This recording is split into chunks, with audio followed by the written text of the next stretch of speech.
నమస్తే, welcome to prime time news. నేను అనిల్. ముందుగా హెడ్లైన్ చూద్దాం. బులెటిన్లో అప్డేట్ చూద్దాం. తెలంగాణ అసెంబ్లీలో 2026-27 ఆర్థిక సంవత్సరానికి సంబంధించిన వార్షిక బడ్జెట్ను డిప్యూటీ సీఎం బట్టి విక్రమార్క ప్రవేశపెట్టారు. స్పీకర్ గడ్డం ప్రసాద్ అనుమతితో బడ్జెట్ ప్రసంగాన్ని బట్టి విక్రమార్క అసెంబ్లీలో ప్రారంభించారు. తమ ప్రభుత్వ లక్ష్యాలను, ప్రాధాన్యతలను సభలో వివరించారు. ప్రజలే పరమావధి. సభలో బడ్జెట్ ప్రవేశపెట్టే గొప్ప అవకాశం కల్పించిన ప్రజలకు బట్టి విక్రమార్క ధన్యవాదాలు తెలిపారు. Speaker sir, I beg to present the annual financial statement budget for 2026-27. ప్రజల ప్రయోజనాలే పరమావధిగా రాష్ట్ర అభివృద్ధి ధ్యేయంగా సాగుతున్న ఈ ప్రజాప్రభుత్వంలో వరుసగా 4వసారి 2026-27 ఆర్థిక సంవత్సరానికి బడ్జెట్ను ప్రవేశపెట్టే అవకాశం నాకు కల్పించిన తెలంగాణ ప్రజానికానికి, ప్రభుత్వానికి, కాంగ్రెస్ నాయకత్వానికి హృదయపూర్వక కృతజ్ఞతలు తెలుపుకుంటున్నాను.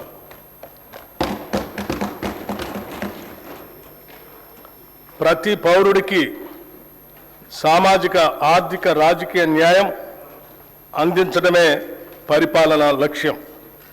డాక్టర్ బిఆర్ అంబేద్కర్ గారు అన్నట్లుగా డాక్టర్ బాబాసాహెబ్ అంబేద్కర్ చెప్పిన అడుగుజాడల్లోనే నడుస్తూ మా పాలన సాగిస్తున్నాం.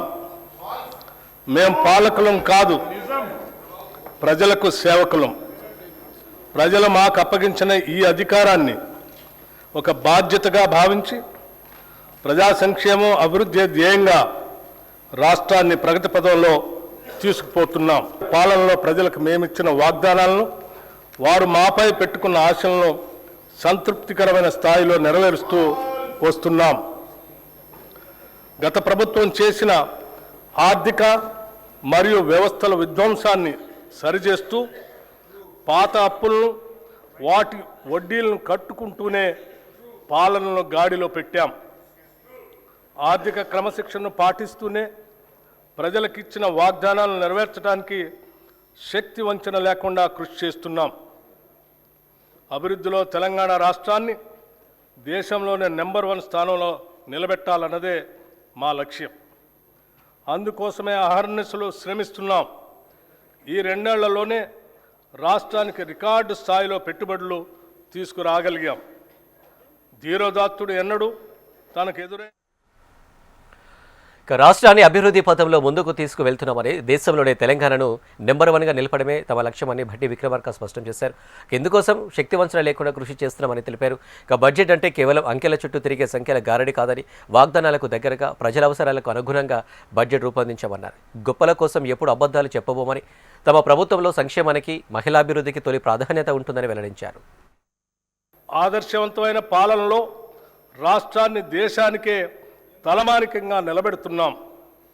సుస్థిర రాజకీయ వ్యవస్థ, పటిష్టమైన ప్రణాళిక, దూరదృష్టి, ప్రజలకు మేలు చేయాలనే పట్టుదల మమ్మల్ని నడిపిస్తున్నాయి. ప్రపంచ పరిస్థితులు ఏ విధంగా ఉన్నా తెలంగాణ ప్రజానికం పట్ల, వారి అభ్యున్నత పట్ల అత్యున్నతమైన చిత్తశుద్ధితో ఈ బడ్జెట్ని రూపకల్పన చేశాం. అధ్యక్ష, బడ్జెట్ అంటే సంఖ్యల చుట్టూ తిరిగే అంకెలు కాదు, ప్రజల చుట్టూ తిరిగే సంఖ్యలు. బడ్జెట్ ప్రజల జీవన స్థితిగతుల మార్పుకు దోహదపడే లెక్కలు. తెలంగాణ ప్రజల ఆశలు, ఆశయాలను నిజం చేసే సంకల్ప పత్రమే ఈ బడ్జెట్. రాష్ట్ర సమగ్రాభివృద్ధికి అద్దం పట్టేలా దీన్ని రూపొందించాం. రాజ్యాంగ విలువలకు కట్టుబడి పారదర్శకతతో పాలన సాగిస్తున్నాం. గొప్పల కోసం మేము అబద్ధాలు చెప్పం. ఈ ప్రభుత్వం వాస్తవాల పునాదుల మీద పనిచేస్తుంది. మభ్యపెట్టే మాయమాటలు చెప్పం. ప్రశ్నించిన వారిని దూషించడం మా నైజం కాదు.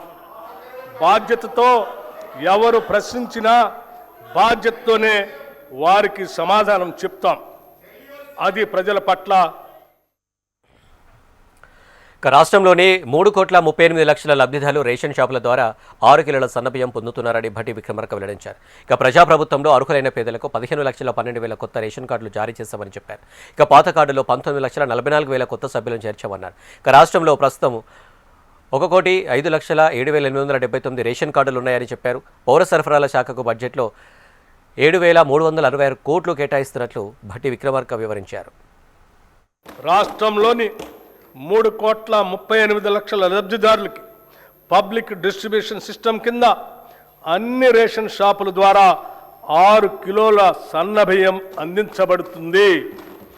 దీని ద్వారా ఆహార భద్రత కల్పించడంతో పాటు ప్రజలకు నాణ్యమైన పౌష్టికాహారాన్ని ప్రభుత్వం అందించగలుగుతుంది. గత ప్రభుత్వం 10 ఏళ్లు రేషన్ కార్డులు ఇవ్వకపోవడంతో ఎందరో పేద ప్రజలు సంక్షేమ కార్యక్రమాలకి దూరమయ్యారు. ప్రజాప్రభుత్వం ఏర్పడిన తర్వాత అర్హులైన పేద కుటుంబాలకి 15,12,000 కొత్త రేషన్ కార్డుల్ని జారీ చేశాం. పాత కార్డులో మరో 19,44,000 మంది కొత్త సభ్యుల్ని చేర్చాం. రాష్ట్రంలో ప్రభుత్వ ఆసుపత్రులను బలోపేతం చేస్తామని డిప్యూటీ సీఎం భట్టి విక్రమార్క తెలిపారు. తెలంగాణ వైద్య విధాన పరిషత్ను పూర్తిస్థాయి ప్రభుత్వ సెకండరీ హెల్త్ కేర్ విభాగంగా చేస్తున్నామని చెప్పారు. ఇక రాష్ట్రంలోని ప్రజలందరికీ హెల్త్ ప్రొఫైల్ను అమలు చేపరుస్తున్నామన్నారు. ప్రజలందరికీ డిజిటల్ హెల్త్ కార్డులు అందిస్తామని చెప్పారు. ప్రభుత్వ ఆసుపత్రులను బలోపేతం చేయడానికి జిల్లా కేంద్రాల్లో డే కేర్ క్యాన్సర్ సెంటర్లు, నాన్ కమ్యూనికబుల్ వ్యాధుల క్లినిక్స్, వృద్ధుల ప్రత్యేక క్లినిక్స్, పాలియేటివ్ కేర్ సెంటర్లు, ట్రాన్స్జెండర్ల కోసం మైత్రి క్లినిక్స్ ఏర్పాటు చేయబడ్డాయి. ఇంతకాలం గ్రాంటిన్ ఎయిడ్ సంస్థగా ఉన్న 12,720 బెడ్స్ సామర్థ్యం కల తెలంగాణ వైద్య విధాన పరిషత్తును పూర్తి స్థాయి ప్రభుత్వ సెకండరీ హెల్త్ కేర్ విభాగంగా చేస్తున్నాం. దేశంలో ఎక్కడా లేని విధంగా కేవలం అభివృద్ధి చెందిన దేశాలు మాత్రమే లభించే ప్రజల హెల్త్ ప్రొఫైల్ని రాష్ట్రంలోని ప్రజలందరికీ అమలు పరుస్తున్నాం. మానవ వనరుల సంక్షేమంలో భాగంగా రాష్ట్రంలోని ప్రజలందరి ఆరోగ్య రక్షణ అత్యంత ప్రధానమైంది.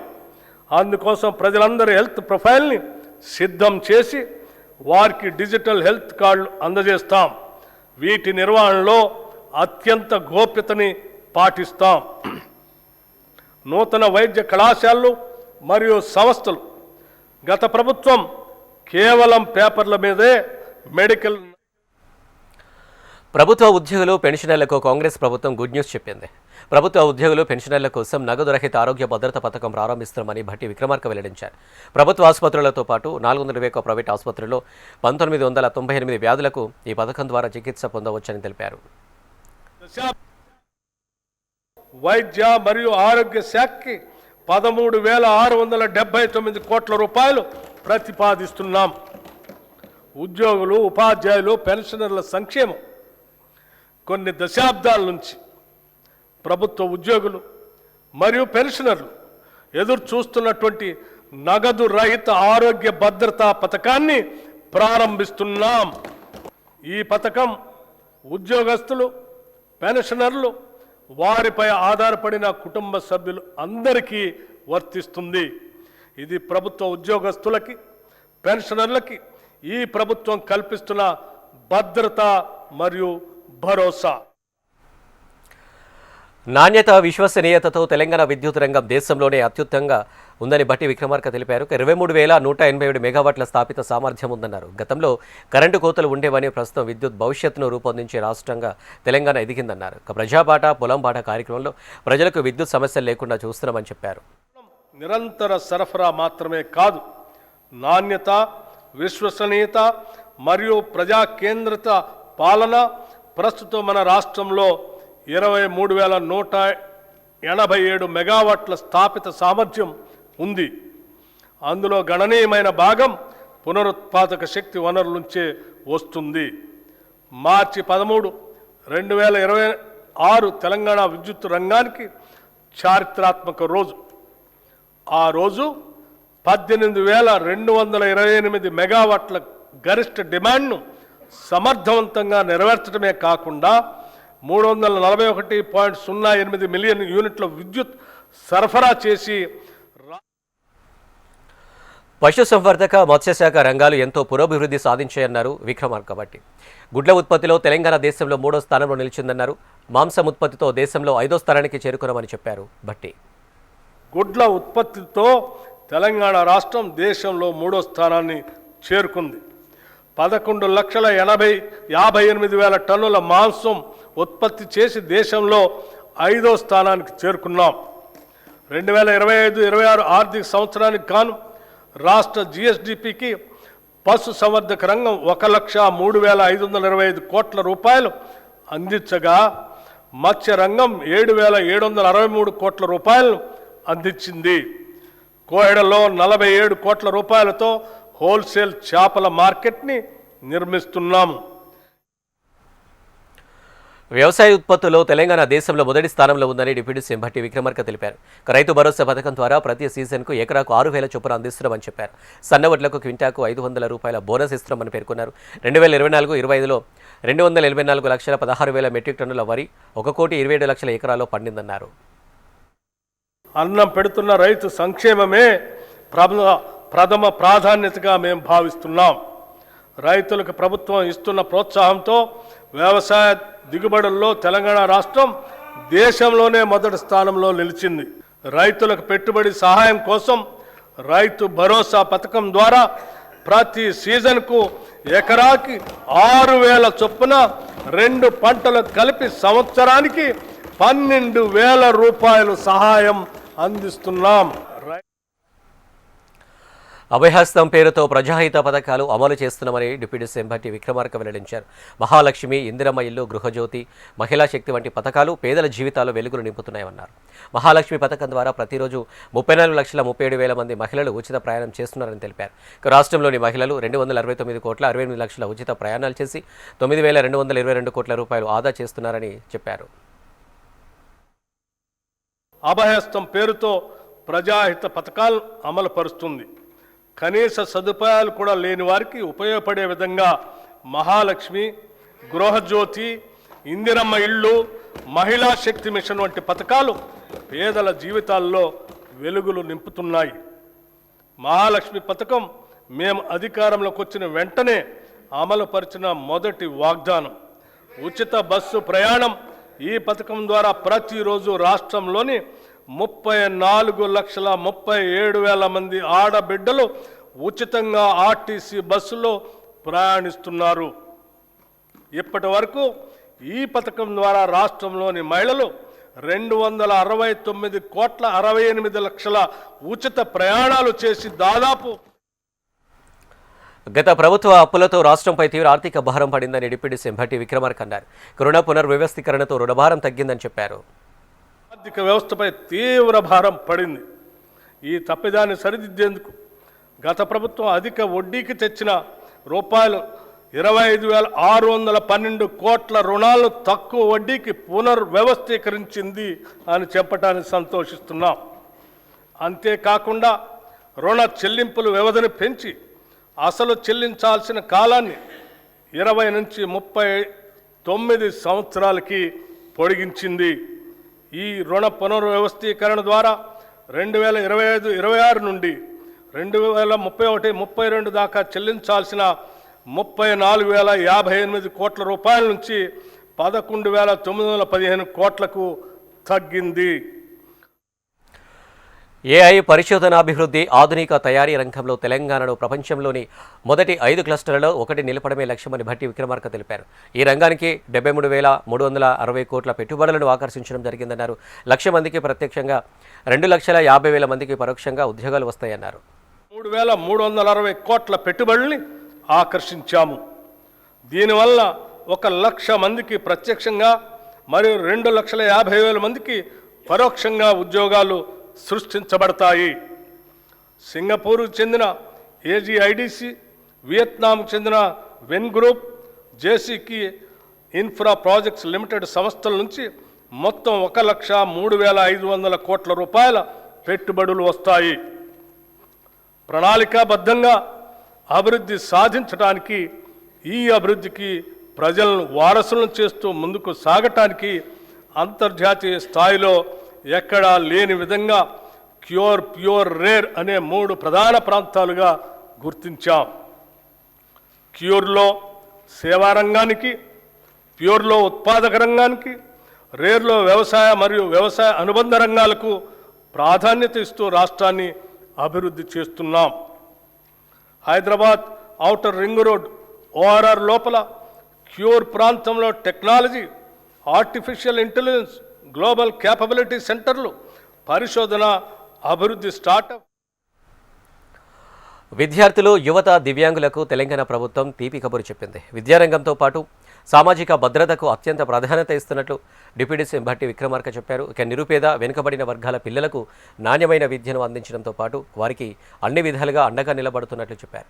పాఠశాల విద్యార్థులకే పరిమితమైన మధ్యాహ్నం భోజన పథకాన్ని ఇక నుంచి ఇంటర్మీడియట్ విద్యార్థులకు విస్తరిస్తున్నట్లు ప్రకటించారు. దివ్యాంగ విద్యార్థులకు వారి శారీరక వైకల్యం చదువుకు అడ్డంకి కాకూడదనే ఉద్దేశంతో ప్రభుత్వం రెట్రోఫిటెడ్ మోటరైజ్డ్ వాహనాలను పంపిణీ చేయనున్నట్లు చెప్పారు. రోజులు పాలు మరియు మిగతా 3 రోజులు రాగి జావా అందిస్తాము. ఈరోజు నేను ప్రకటించబోయే మరో అత్యంత ముఖ్యమైన సంస్కరణ, ప్రభుత్వ జూనియర్ కళాశాలల్లో ఇంటర్మీడియట్ అభ్యసిస్తున్న మన విద్యార్థులకు కూడా ఇకపై నూతనంగా మధ్యాహ్న భోజన పథకాన్ని విస్తరిస్తున్నాం. విద్యార్థులు మరియు వారి సాధికారిత పట్ల అత్యంత చిత్తశుద్ధితో ఉంది. దివ్యాంగ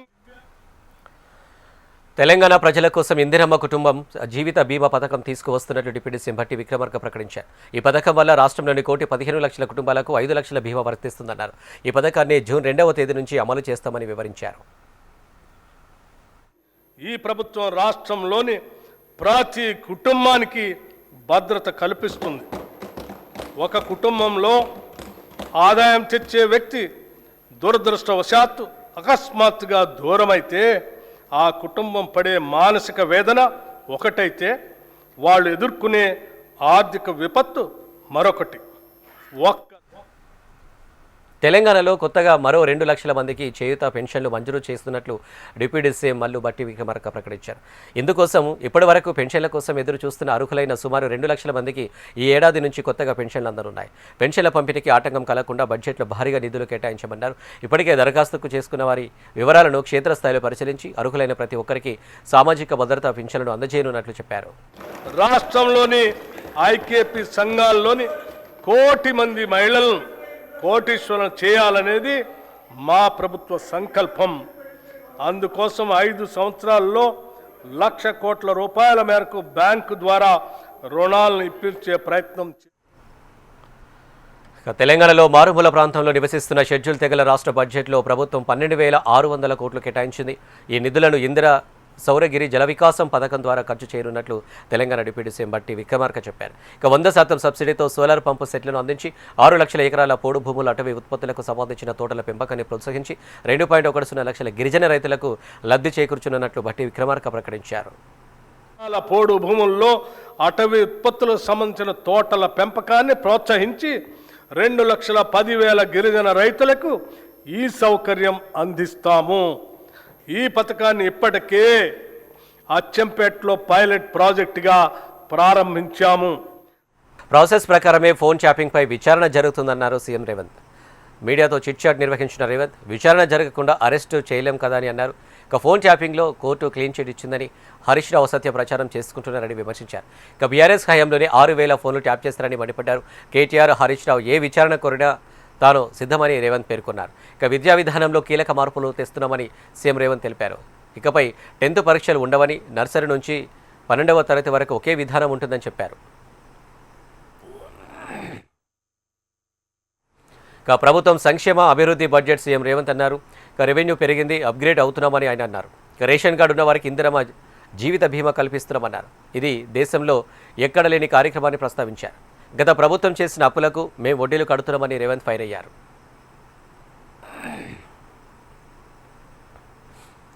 హెల్త్ పాలసీ టీడీఆర్పై ఏ విచారణకైనా రెడీ అన్నారు సీఎం రేవంత్ రెడ్డి. భూ బదలాయింపు ఛార్జీలు వసూలు చేస్తే స్కామ్ అంటున్నారని మండిపడ్డారు.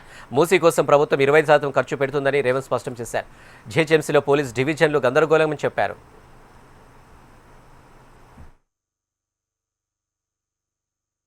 ఈ బడ్జెట్ 6 గ్యారెంటీలకు గోరి కట్టిందని మాజీ మంత్రి హరీష్ రావు అన్నారు. ఇక బడ్జెట్ అంతా అంకెల గారడి, మాటల గారడి అని ఉందని చెప్పారు. ఇక అన్ని రంగాలకు మొండిచే చూపించారన్నారు. గతంలో నిధులు ఖర్చు చేయని పథకాలకు ఈ బడ్జెట్లో నిధులు ఎలా కేటాయిస్తారని తెలిపారు. ఈ ప్రభుత్వానికి కూల్చడం మీద ఉన్న ప్రేమ నిర్మాణాలపై లేదని మాజీ మంత్రి హరీష్ రావు అన్నారు. రాష్ట్ర ప్రభుత్వం ఈరోజు ప్రవేశపెట్టినటువంటి బడ్జెట్ రాష్ట్ర ప్రజల్ని చాలా తీవ్రంగా నిరాశపరిచింది. 6 గ్యారంటీలకు రేవంత్ రెడ్డి గారు, బట్టి విక్రమార్క గారు కలిసి ఈ బడ్జెట్ తో విజయవంతంగా గోరి కట్టారు.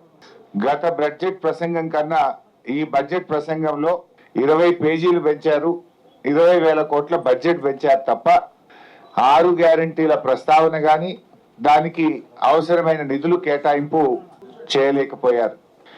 కాగితాల మీద, అంకెల మీద తప్ప ప్రజల కష్టాలు తీర్చడంలో గాని 6 గ్యారంటీల అమలు విషయంలో ఈ ప్రభుత్వానికి చిత్తశుద్ధి లేదని మరొకసారి స్పష్టంగా అర్థమైపోయింది.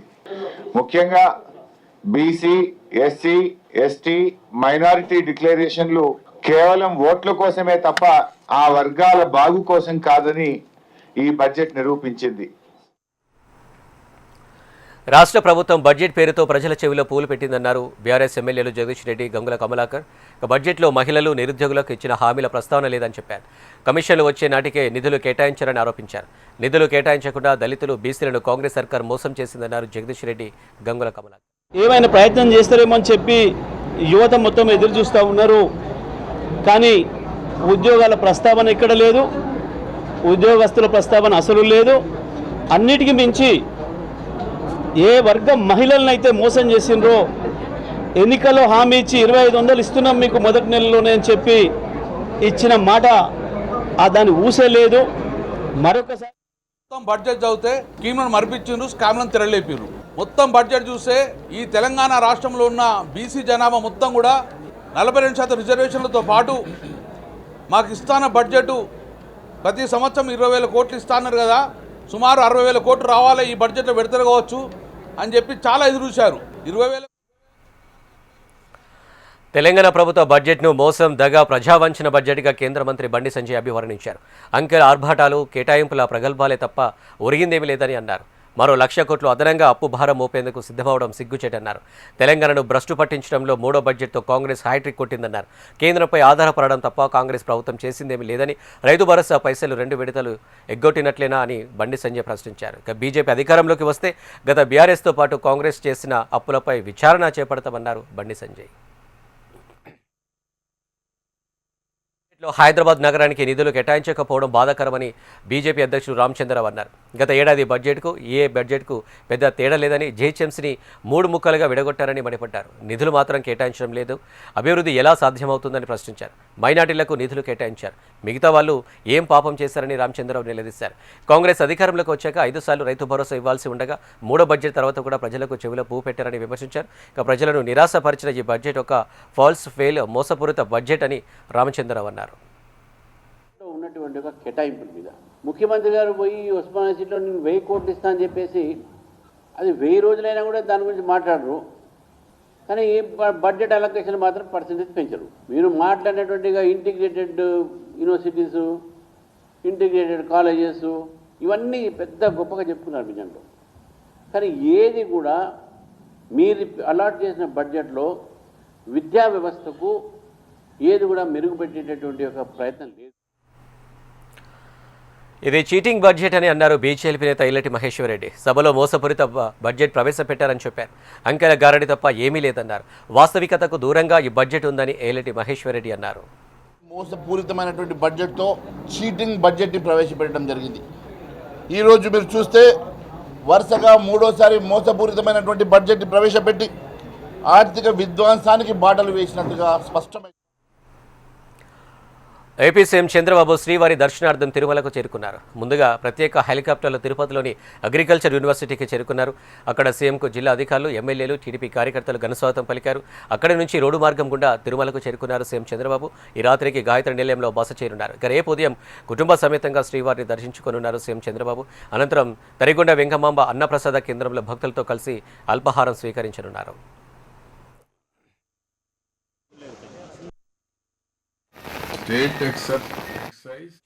12 జిల్లాల్లో మొక్కజొన్న, వరి, మినుపకు 40 కోట్ల మేర నష్టం జరిగిందని అధికారులు సీఎంకు తెలిపారు. మరో 9 జిల్లాల్లో అరటి, బొప్పాయి, మిరపకు, 9 జిల్లాల్లో మామిడి, బత్తాయి, నిమ్మకు 22.68 కోట్ల నష్టం వాటిల్లినట్టు వెల్లడించారు. ఇక రైతులకు ఉపశమనం కలిగించే చర్యలు చేపట్టాలని సీఎం చంద్రబాబు ఆదేశించారు.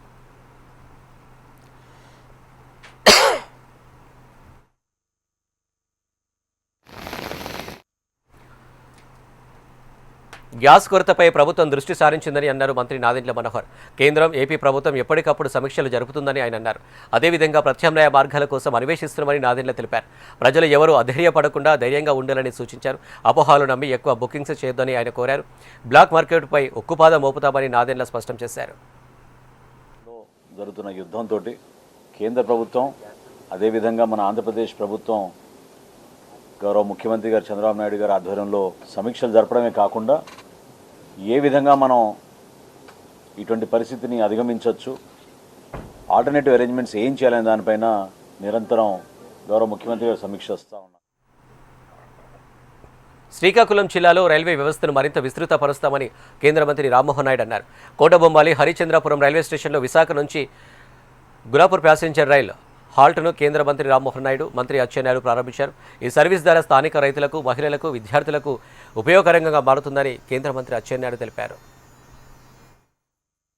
సోలార్ లైట్లు పెట్టి ఈ రోడ్డులన్నీ కూడా అభివృద్ధి చేసే విధంగా చర్యలు తీసుకోబోతున్నాం. 40 ఎకరాలు ఉంది స్టేషన్ కి, అటు ఇటు రైల్వే స్థాలకుది. ఒక నెల రోజుల్లో టెండర్ వేయించి స్థానికంగా ఎవరైనా ఉంటే ముందుకు కూడా రావచ్చు. వేర్ హౌసింగ్, గతి శక్తి టెర్మినల్ ఇక్కడ నిర్మించబోతున్నాం. ఒక గుడ్ షెడ్ గాని. మన్యం జిల్లా సార్లులో 17 కోట్ల వ్యయంతో 100 పడకల ప్రాంతీయ ఆసుపత్రిని మంత్రి గుమ్మడి సంధ్యారాణి ప్రారంభించారు. గత ప్రభుత్వంలో నత్తనడకన సాగిన ఆసుపత్రి పనులు కూటమి ప్రభుత్వం చొరవతో నిర్మించామన్నారు. శిఖర ప్రాంతాల నుంచి వచ్చే గిరిజనులకు వైద్య సేవలు పూర్తి స్థాయిలో అందుతాయని మంత్రి గుమ్మడి సంధ్యారాణి తెలిపారు. ఈ హాస్పిటల్ని శాంక్షన్ చేశారు. 17 కోట్లతో శాంక్షన్ చేస్తే ఆ హాస్పిటల్ గత 5 సంవత్సరాలు పట్టించుకోకుండా వదిలేస్తే ఈ 20 నెలల్లో గౌరవ ముఖ్యమంత్రి వర్యులు నారా చంద్రబాబు నాయుడు గారు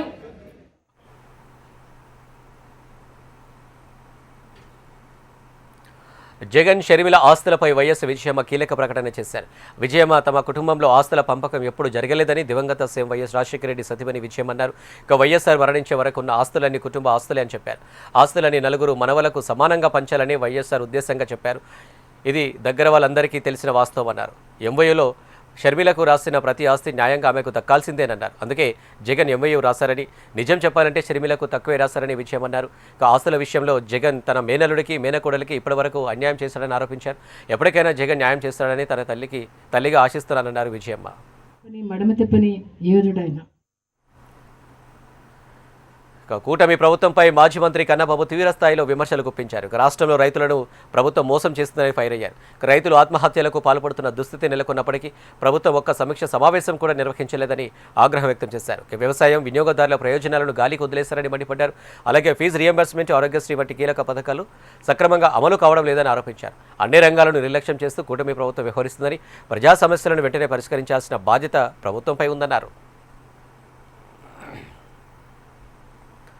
గల్ఫ్ యుద్ధ ప్రభావంతో దేశంలో ఇండస్ట్రియల్ డీజిల్ ధరలు భారీగా పెరిగాయి. లీటర్పై 22 రూపాయలు పెంచుతున్నట్లు ఇండియన్ ఆయిల్ కార్పొరేషన్ లిమిటెడ్ ప్రకటించింది. దీంతో ప్రస్తుతం 87 రూపాయల 57 ఉన్న ధర 109 రూపాయల 59 పైసలకు చేరింది. ఈ డీజిల్ను పరిశ్రమల, రవాణా, పవర్ జనరేషన్లో ఉపయోగిస్తారు. ఫలితంగా ప్రొడక్షన్ కాస్ట్, రవాణా ఛార్జీలు పెరగనున్నాయి. దీంతో వస్తువుల ధరలు కూడా పెరిగే అవకాశం ఉంది.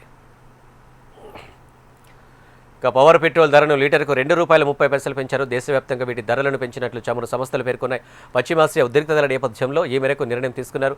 సాధారణ పెట్రోల్ ధరలు యథాతథంగా ఉన్నాయి. మరోవైపు క్రూడ్ ఆయిల్ సరఫరాలో ఎటువంటి సమస్యలు లేవని హెచ్పిసిఎల్ తెలిపింది. ఇక ముడి చమురుతో మరిన్ని నౌకలు రానున్నాయని చెప్పింది.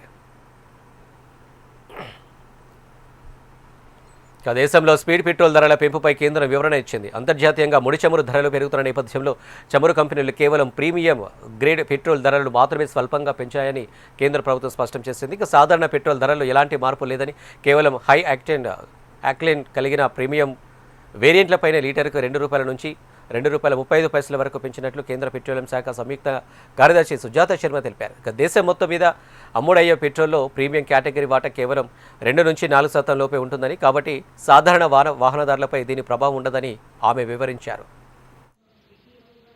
पेट्रोल और डीजल का price has been deregulated. It has been decided, it is decided by oil marketing companies. I said अब से नहीं 2010 से.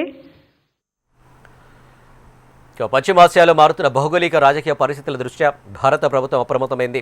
గత 24 గంటల్లో ఆ ప్రాంతంలో ఇలాంటి అవాంఛనీయ సంఘటనలు చోటు చేసుకోలేదని కేంద్రం ధృవీకరించింది. ప్రస్తుతం గల్ఫ్ రీజియన్లో ఉన్న 22 భారతీయ నౌకలు, వాటిలోని 611 మంది నావికులు క్షేమంగా ఉన్నారని, వారిని నిరంతరం పర్యవేక్షిస్తున్నామని షిప్పింగ్ శాఖ ప్రత్యేక కార్యదర్శి రాజేష్ కుమార్ సిన్హా తెలిపారు. అంతర్జాతీయ పరిస్థితులను గమనిస్తూ షిప్పింగ్ కార్యకలాపాలను ఎప్పటికప్పుడు సమీక్షిస్తున్నామని వెల్లడించారు.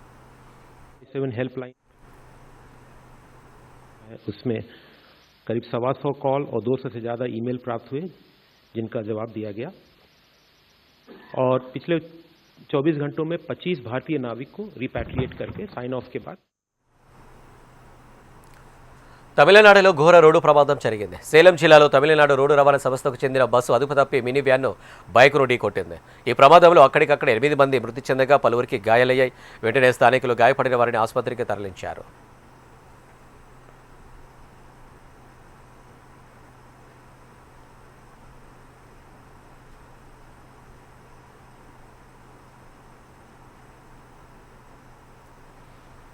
ఇవి అప్డేట్స్. మరిన్ని అప్డేట్స్ కోసం చూస్తూనే ఉండండి HM TV.